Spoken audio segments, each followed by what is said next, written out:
प्रारंभ कर रहे हैं और हमारे सभी विधायकगण इस कार्यक्रम में उपस्थित हैं। श्री रामेश्वर शर्मा जी, भगवान दास परनानी जी, हमारे सभी अतिथि इस कार्यक्रम में उपस्थित हो चुके हैं। एक बार हम चाहेंगे जोरदार तालियों के द्वारा माननीय मुख्यमंत्री महोदय का अभिनंदन करें, स्वागत करें। तालियां भरपूर होना चाहिए। आज का दिवस बेहद खास है और अब आग्रह माननीय मुख्यमंत्री जी से भगवान धन्वंतरी के समक्ष पुष्पार्चन करें, पूजन करें, पुष्पार्चन करें। हमारे सभी अतिथियों से भी हमारा आग्रह भगवान धन्वंतरी के समक्ष पुष्पार्चन करें। और आज का यह दिवस बेहद खास हम सभी के लिए। आज 10वें राष्ट्रीय आयुर्वेद दिवस को मनाने हेतु हम सभी यहाँ उपस्थित हैं। माननीय मुख्यमंत्री जी की गरिमामय उपस्थिति मंच पर सुखद अनुभूति हम सभी के लिए। और एक बार जोरदार तालियां हम सभी की ओर से आदरणीय देवियम सज्जनों। आयुर्वेद ही जीवन है और जीवन ही आयुर्वेद है। इस भावना के साथ हम सब विश्व आयुर्वेद दिवस के इस समारोह में एकत्रित हुए हैं। हर्ष के पल हम सभी के लिए। मध्य प्रदेश शासन के माननीय मुख्यमंत्री डॉक्टर मोहन यादव जी का आगमन इस कार्यक्रम को और अधिक गरिमा प्रदान कर रहा है। आयुर्वेद केवल चिकित्सा पद्धति नहीं बल्कि प्रकृति के साथ संतुलित जीवन जीने की कला है। और ये हमें सिखाता है कि शरीर, मन और आत्मा का सामंजस्य, पर्यावरण का संरक्षण और पृथ्वी के संसाधनों का संवेदनशील उपयोग। आगामी क्रम में बढ़ते हुए हम स्वागत की ओर चलते हैं। आज के इस कार्यक्रम में आप सभी की ओर से माननीय मुख्यमंत्री महोदय के स्वागत के लिए हम आग्रह करते हैं। माननीय मंत्री श्री इंदर सिंह परमार जी से माननीय मुख्यमंत्री महोदय का स्वागत करें, अभिनंदन करें आज के इस बेहद खास अवसर पर, जबकि आज हम सभी 10वां राष्ट्रीय आयुर्वेद दिवस मना रहे हैं। स्वागत आप सभी की ओर से किया जा रहा है। माननीय मंत्री जी श्री इंदर सिंह परमार जी माननीय मुख्यमंत्री जी का अंग वस्त्र भेजकर, औषधीय पौधा भेजकर अभिनंदन एवं स्वागत कर रहे हैं। बहुत धन्यवाद। और अब हम आग्रह करते हैं डॉक्टर ई रमेश कुमार जी पीएस आयुष विभाग से कि माननीय मुख्यमंत्री महोदय का अभिनंदन करें, स्वागत करें। मेमेंटो प्रदान किया जा रहा है माननीय मुख्यमंत्री जी को। तालियां हम सभी की भरपूर होना चाहिए। आपकी तालियां इस कार्यक्रम में बहुत आवश्यक हैं। पीएस आयुष डॉक्टर ई रमेश कुमार जी से हमारा आग्रह, माननीय मुख्यमंत्री महोदय का अभिनंदन करें। बहुत धन्यवाद। और अब हम आग्रह करेंगे कमिश्नर आयुष। तो भोपाल में 10वां राष्ट्रीय आयुर्वेद दिवस कार्यक्रम मनाया जा रहा है। सीएम डॉक्टर मोहन यादव ने इसकी शुरुआत की है, शुभारंभ किया है। आयुष और पर्यटन विभाग के बीच में एमओयू भी देखे हुए हैं। कैंसर रोगियों के लिए कारुण्यम के कार्यक्रम और औषधि पौधों के लिए हेल्पलाइन का शुभारंभ भी यहां पर किया जा रहा है। एसएमपीबी की मध्य हर्बल दर्पण पत्रिका का विमोचन भी होना है और साथ ही देखिए जन आरोग्य समिति की नियमावली का विमोचन हो रहा है। आयुष विभाग ने प्रदर्शनी भी लगाई है और यहां पर सीएम डॉक्टर मोहन यादव ने दीप प्रज्वलित कर कार्यक्रम की शुरुआत की है। 10वां राष्ट्रीय आयुर्वेद दिवस। पहली बार देश के औषधालय में पदस्थ चिकित्सकों को वित्तीय अधिकार प्रदान कर सशक्त किया जा रहा है। बहुत बहुत बधाइयां आप सभी को। हार्दिक धन्यवाद माननीय मुख्यमंत्री महोदय। और अब क्रम है जिन पलों का हम सभी को बेसब्री से इंतजार था। आप सभी का इंतजार खत्म हुआ और आप सभी की भरपूर तालियों के बीच मध्य प्रदेश के माननीय मुख्यमंत्री डॉक्टर मोहन यादव जी से हम आग्रह करेंगे, निवेदन करेंगे कि आज राष्ट्रीय आयुर्वेद दिवस के इस अवसर पर अपना उद्बोधन हम सभी को दें। तालियां लगातार बजती रहें। माननीय मुख्यमंत्री जी जो बिना रुके, बिना थके, बिना हारे लगातार आपकी प्रगति और समृद्धि के लिए प्रयासरत हैं और हमेशा उनका हर पल आपके लिए समर्पित रहता है। आयुर्वेद दिवस की मेरी अपनी ओर से हृदय से इस पूरे आयोजन में माननीय मंत्री, माननीय मंच सहित सब आप सबको बधाई। आपके लिए भगवान धन्वंतरी जीवन भर आपको निरोग रखे।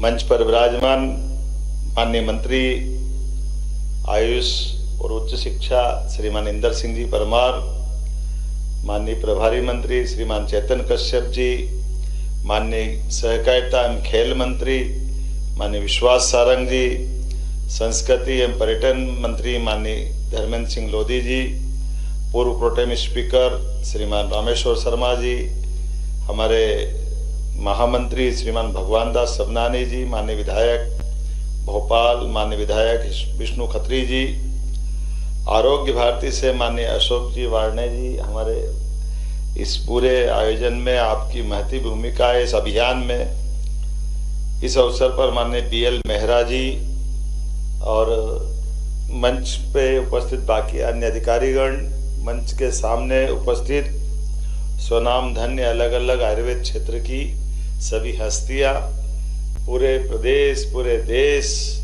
और अब देश से बढ़कर दुनिया के अंदर जिस प्रकार का यशस्वी प्रधानमंत्री का ये कार्यकाल 2014 के बाद जिस दुनिया में भारत की जिस ढंग से पहचान बनना चाहिए, मैं वाकई में धन्यवाद देना चाहूँगा मोदी जी का। कितने क्षेत्रों में कैसे काम कर रहे हैं, कहाँ योग और वहाँ से लेके आयुर्वेद तक लगभग 24 देशों से शुरू सफर हुआ। आज विश्व में 150 से ज्यादा देश आयुर्वेद को अपना के आगे बढ़ रहे हैं। पूरी दुनिया के अंदर आयुर्वेद का डंका बज रहा है।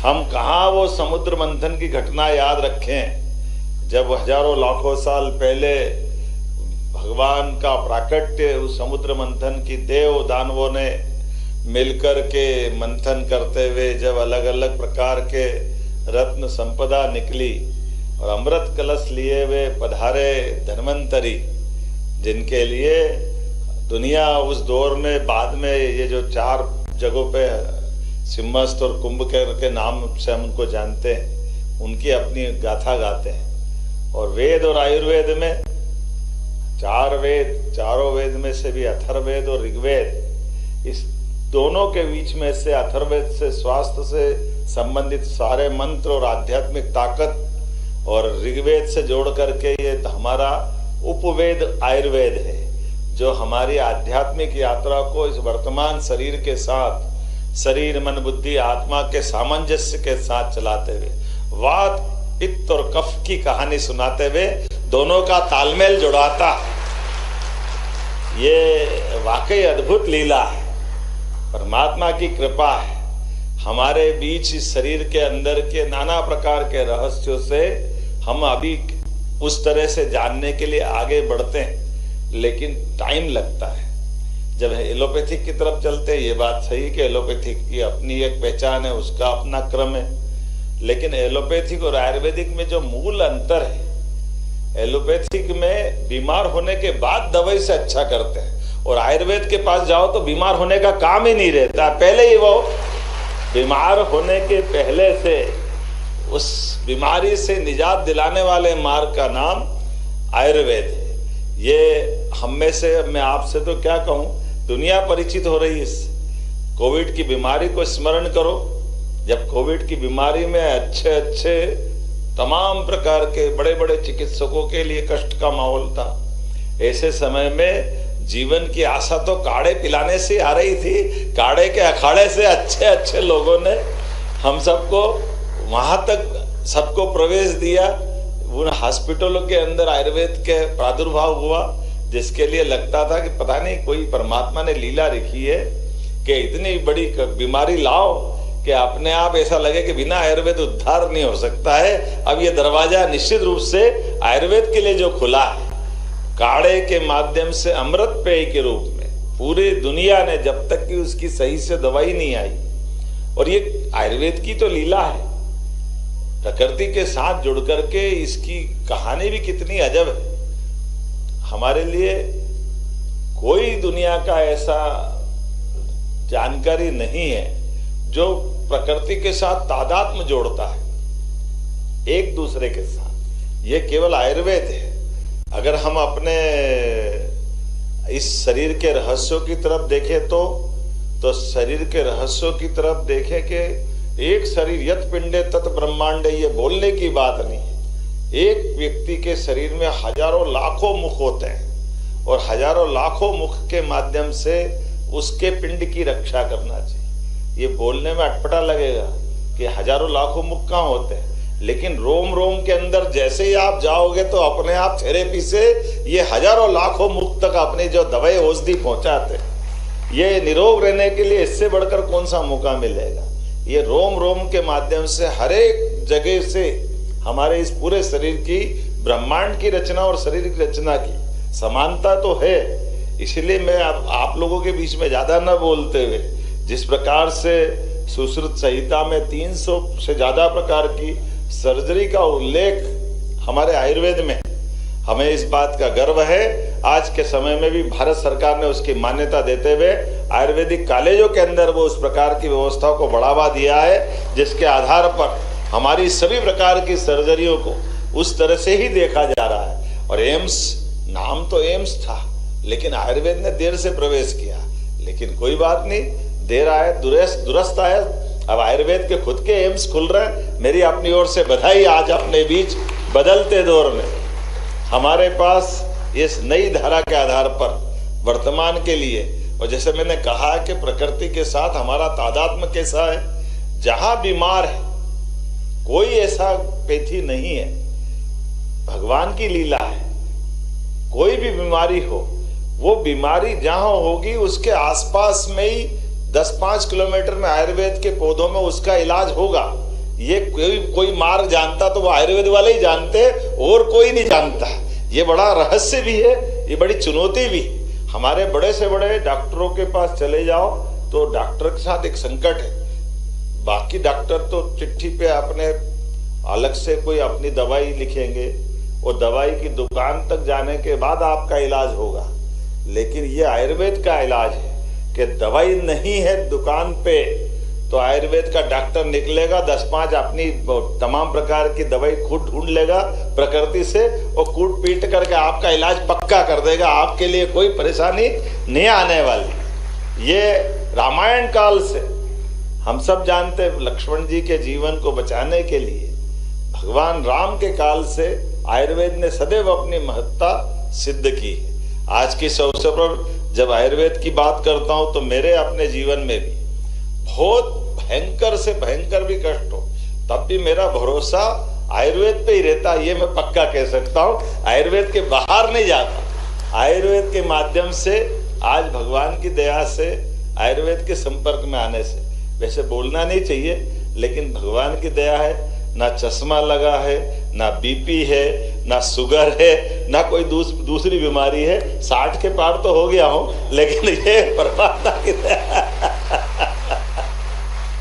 इस कहानी का आयुर्वेद के माध्यम से मैं इतना ही बताना चाहता हूं कि हमारे सबके जीवन से जिस भी प्रकार की बीमारियां हो, आयुर्वेद पे अगर आप भरोसा करते हो और आयुर्वेद के माध्यम से अपने नियम संयम के साथ, और ये जो दैनिक दिनचर्या के ऊपर आप अपने ढंग से चलते हो, तो निश्चित रूप से ये जो आयुष्मान भव का आशीर्वाद देते हैं वसुदेव कुटुंबकम के माध्यम से, सच्चे अर्थों में वो सार्थक होता है किसी मार्ग से तो आयुर्वेद से ही होता है। मेरी अपनी ओर से आप सबको पुनः बधाई। जब अपन आयुर्वेद की बात करते तो धनतेरस से जुड़ी हुई कहानी थी, और ये बात भी सही कि हमारे सुखों की तुलना में पहला सुख निरोगी काया से बात कही है। सुख के तो बहुत प्रकार है, लेकिन सुख में शरीर का सुख सबसे बड़ा सुख है, और सबसे बड़ा सुख आता है तो ये धनतेरस से जोड़ के भी देखते हैं कि धन बाद में आएगा, धन का करोगे क्या, शरीर लायक नहीं तो ये धन धरा रह जाएगा। ऐसे में धनतेरस से धनवंतरी की उत्पत्ति मानी है, लेकिन धनतेरस तिथियों के आधार पर बदलती रहती है। अब जब दुनिया का विश्वास बढ़ रहा हमारी अपने इन सारी चीजों पर, तो दुनिया की सरलता के लिए भी आयुर्वेद की जो तिथि तय की, ऐसे ही है ना भाई साहब। अब 23 सितंबर, भले हमारी दिवाली आगे पीछे मने, धनतेरस का जा रही वो तो हमारे घर में रहने वाली है, लेकिन आयुर्वेद की भी महत्ता बढ़ाना। तो इस नाते से मैं आपका अभिनंदन करना चाहता हूं कि यूनानी मसली ये भी अच्छा निर्णय करा कि 23 सितंबर हमारी ये धन्वंतरी जयंती के साथ साथ आयुर्वेद दिवस मना करके आज ही धन्वंतरी जयंती मना ले या धनतेरस मना ले, क्योंकि मैंने पहले ही कहा कि पहला सुख निरोगी काया। तो ये जो हमारे सुख के साथ जो शरीर की चिंता करने का भाव है, इस आधार पर 23 तारीख के दिन आज हमने ये विशेष बात भी है कि आज दिन और रात भी बराबर रहते हैं। 23 सितंबर, और अभी तो हमने अपने सरकार के माध्यम से वैदिक घड़ी की भी स्थापना करी, और वैदिक घड़ी के अंदर भी इसी बात की महत्ता है। वैदिक घड़ी का अगर संक्षेप में कोई अर्थ समझेगा तो मैं इतना ही बताना चाहूंगा कि दिन और रात दोनों के लिए कितना सरल सिद्धांत है। अगर दिन गिनोगे तो आज के सूर्योदय से कल के सूर्योदय तक होना चाहिए, तो दिन तो तभी होगा ना। अब दिन तो पूरा मान लेते हैं अंग्रेजी हिसाब से, और रात आधी निकालते हैं, तो ये 18 तो घंटे हुए, फिर 6 घंटे कहाँ जाने वाले, उसमें क्या हो रहा है। नहीं, दूसरा दिन लग गया। कैसे लग गया भाई? दुनिया में कौन सा ऐसा प्राणी है जो रात की 12 बजे बाद उनकी दिनचर्या चालू होती?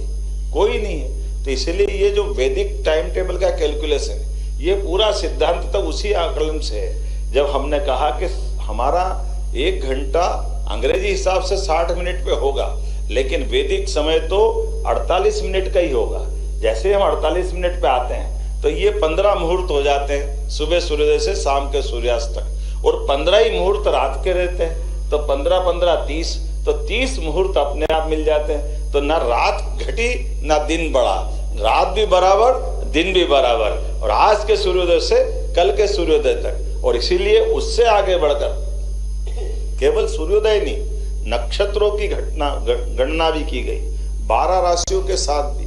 तो ये सारी चीजों का असर हमारे प्राचीन ज्ञान विज्ञान से आता है। तो प्राचीन ज्ञान विज्ञान को समझते समझते शरीर विज्ञान को भी समझाना, यही तो आयुर्वेद है। इसके बाहर क्या है? हर एक चीज का असर अगर कहीं से निकलता है, हर एक परिस्थिति का परमात्मा ने जो चक्र बनाया, इसलिए सभी ऋतुओं के लिए, ऋतुओं के आधार पर इलाज की बात अगर कहीं की गई है तो आयुर्वेद के माध्यम से की गई।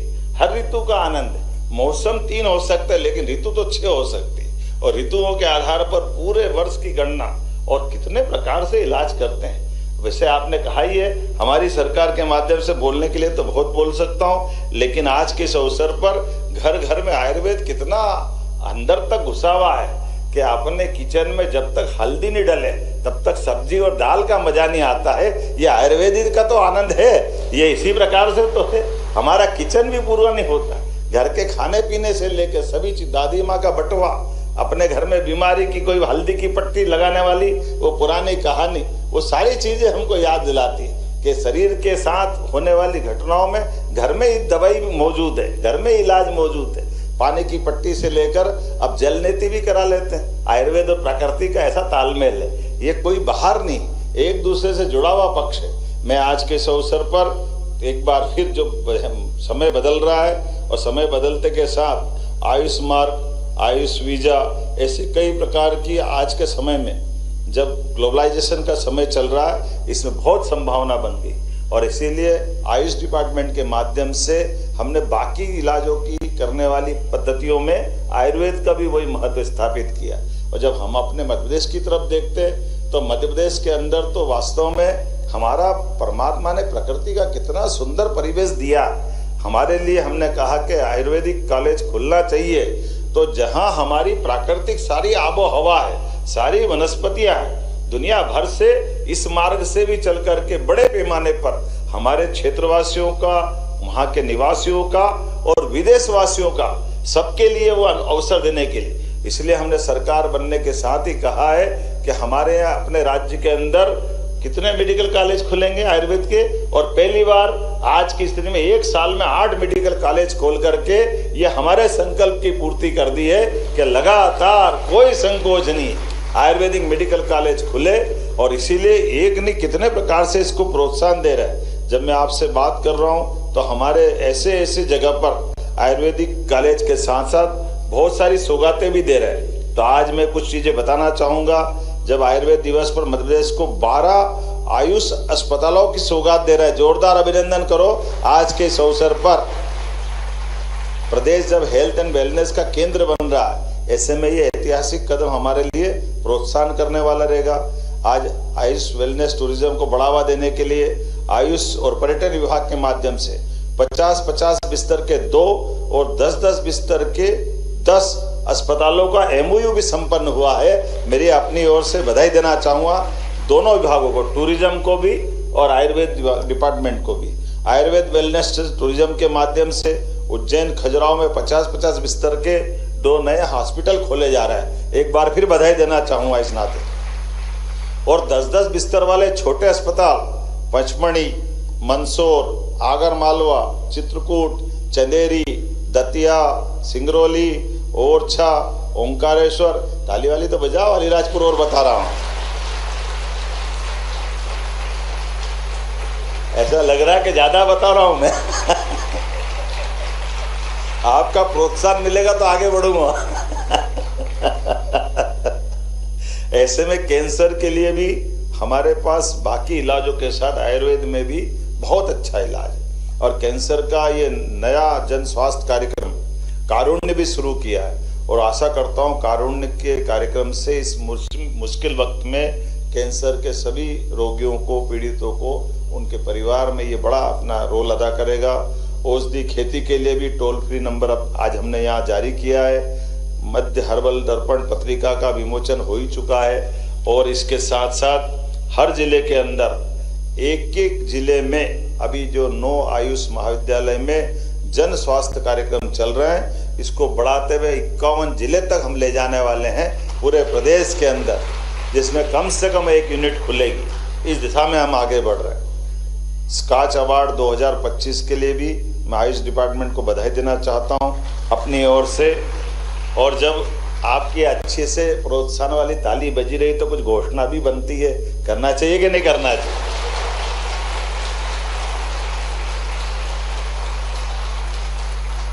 तो स्नातक और स्नातकोत्तर पाठ्यक्रम में प्रदेश में दोनों डिपार्टमेंट की दृष्टि से ये जो हमारे शैक्षणिक और गैर शैक्षणिक पदों की पूर्ति करते हुए नए पदों का सृजन करते हुए इसमें हम संख्या बढ़ाने जा रहे हैं। विभाग को बधाई देना चाह रहा हूं। आयुष विभाग के समस्त आयुष चिकित्सा अधिकारियों को 6600 ग्रेड पे में आते हैं, उन्हें वरिष्ठ पद नाम देते प्रथम श्रेणी का बनाने की घोषणा करता हूं।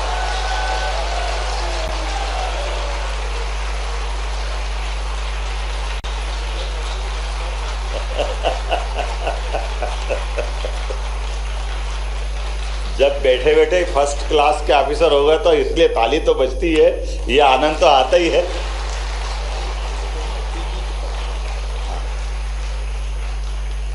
स्वास्थ्य विभाग की तरह आयुष विभाग के विशेषज्ञ और चिकित्सा अधिकारियों को शैक्षणिक संवर्ग के सम्मान और चयन वेतनमान TACP योजना लागू की जाएगी।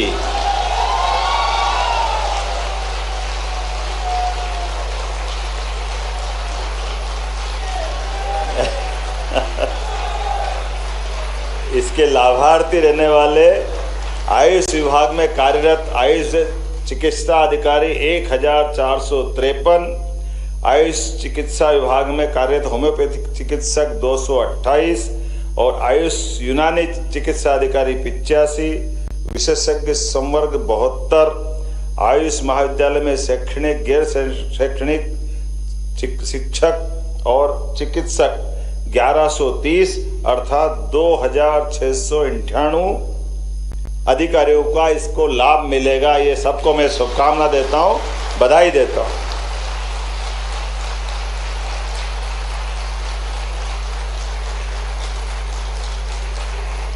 जब आपके तालियों के आनंद आ रहा तो थोड़ा सा और हाथ लाल कर लो। आयुष फार्मेसियों को भी सशक्तिकरण करने की घोषणा करता हूं। इसी के साथ साथ स्नातकोत्तर उपाधि धारक आयुष चिकित्सक अधिकारियों के लिए 3 अग्रिम वेतन सुविधा भी जो 2005 से समाप्त कर दी गई थी, उनको पुनः लागू करने की घोषणा करता हूं। इससे 300 आयुष चिकित्सकों को लाभ मिलेगा। अब आज ही सब घोषणा मत कराओ, अगली बार के लिए भी रख लो। लेकिन एक बात जरूर है, हमारे सारे आयुर्वेदिक कॉलेजों के अंदर जब यूजी हो रहा तो पीजी ने क्या बिगाड़ा, तो सारे कॉलेजों में पीजी कराने के लिए हम अपने तरफ से घोषणा करते हैं। सारे कॉलेजों में पीजी भी बच्चे पढ़ने के लिए मौका पाएंगे और कोशिश करेंगे आयुर्वेद के माध्यम से देश में सबसे बेहतर आयुर्वेद की पढ़ाई और आयुर्वेद की संभावना वाला राज्य अगर कोई बनेगा, निश्चित रूप से मध्य प्रदेश बनेगा। इस भावना के साथ आप सबका अभिनंदन, बहुत बहुत धन्यवाद। हार्दिक धन्यवाद माननीय मुख्यमंत्री महोदय। आज विश्व आयुर्वेद दिवस पर इतनी सारी घोषणाएं करने के लिए, इतना सारा लाभ इन सभी को प्रदान करने के लिए तालियां एक बार जोरदार माननीय मुख्यमंत्री जी के लिए। संतोष और खुशी के भाव इन सभी के मन में है। एक बार जोरदार तालियां पुनः। विश्व आयुर्वेद दिवस का यह आयोजन निश्चित ही हमें यह संदेश देता है कि मनुष्य और प्रकृति यदि साथ साथ चलें तो न केवल मानव समाज बल्कि संपूर्ण पृथ्वी स्वस्थ और खुशहाल हो सकती है। और माननीय मुख्यमंत्री जी के नेतृत्व और मार्गदर्शन में ये विश्वास और भी प्रगाढ़ हो जाता है कि आयुर्वेद का ये प्रकाश जन जन तक पहुंच रहा है और हमेशा पहुंचता रहेगा और धरती को भी संतुलित और सुरक्षित बनाएगा। माननीय मुख्यमंत्री जी का आमद का हम बहुत अभिनंदन करते हैं। आप सभी की ओर से हम बहुत धन्यवाद करते हैं और धन्यवाद के भाव और मुख्यमंत्री जी और सभी अतिथियों के प्रति आभार व्यक्त करने के लिए हम आमंत्रित कर रखे हैं संजय मिश्रा जी, अपर सचिव आयुष विभाग।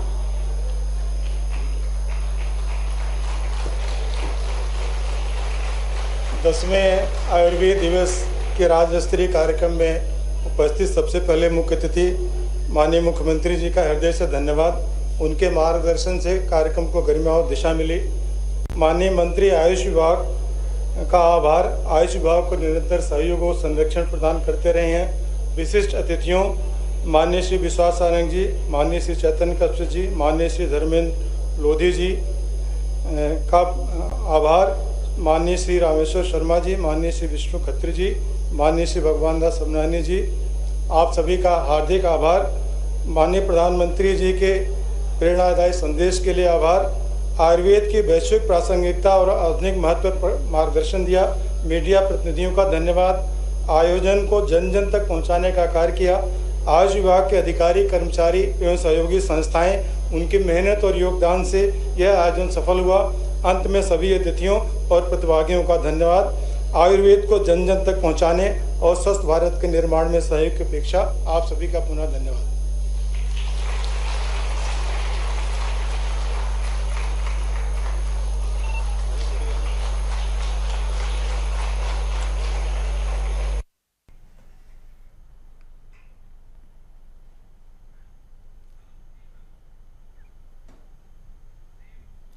तो राष्ट्रीय आयुर्वेद दिवस कार्यक्रम में सीएम डॉक्टर मोहन यादव शामिल हुए, संबोधित किया और साथ ही देखिए आयुर्वेद शिक्षा की दिशा में कई अहम निर्णय, कई अहम बड़े यहाँ पर देखिए घोषणाएं सीएम डॉक्टर मोहन यादव ने की है और साथ ही उन्होंने बताया किस तरीके से एम्स में भी लगातार अब आयुर्वेद उपचार किया जा रहा है। आयुर्वेद को किस तरीके से बढ़ावा दिया जाए, इस दिशा में लगातार सरकार काम कर रही है और सीएम डॉक्टर मोहन यादव ने भी इसको लेकर के जानकारी दी है और बताया है कि किस तरीके से देखिए उन्होंने ये कहा कि एलियोपैथी में बीमार होने के बाद में उपचार किया जाता है, लेकिन आयुर्वेद में बीमार होने से पहले ही उपचार कर दिया जाता है। यह इसकी खासियत है। और साथ ही उन्होंने याद दिलाया कि जब कोविड का समय था, कोरोना वायरस पूरे देश में फैला हुआ था, उस दौरान किस तरीके से काढ़ा ने हर किसी को राहत पहुंचाया था, उसका भी सीएम डॉक्टर मोहन यादव ने यहां पर जिक्र किया। सीएम डॉक्टर मोहन यादव ने कहा कि हर घर में हल्दी